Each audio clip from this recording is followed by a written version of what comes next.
PDIP berhutang budi kepada Prabowo, sehingga tidak kritis.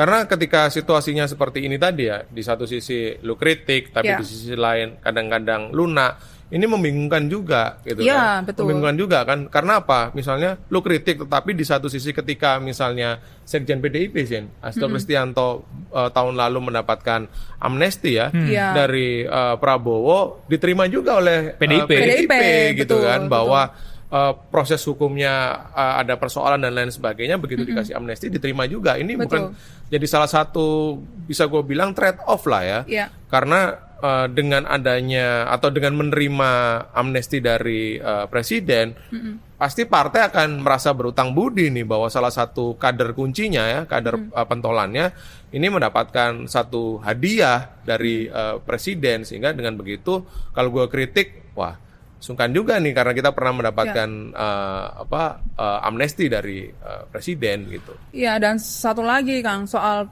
politik mereka masih butuh proteksi dari Prabowo.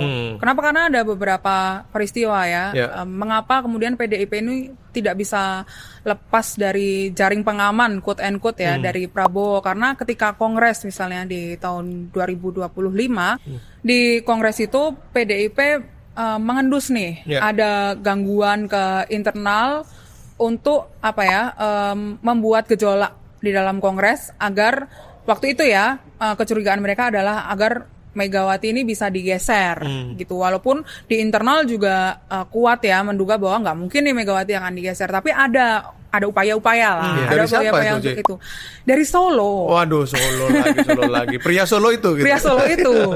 Nah, kemudian PDIP merasa harus menjaga hubungan atau pace hubungan dengan Prabowo untuk itu tadi proteksi agar partai mereka selamat juga sampai 2029, dan juga PDIP ini masih membuka ruang sebetulnya untuk ketika nanti Prabowo maju lagi di 2029 mereka bisa berkoalisi dengan Prabowo. Artinya ketika kocok ulang koalisi itu mereka bisa restart lagi lah gimana cara mencari konfigurasi yang pas untuk bersama dengan Prabowo gitu. Betul.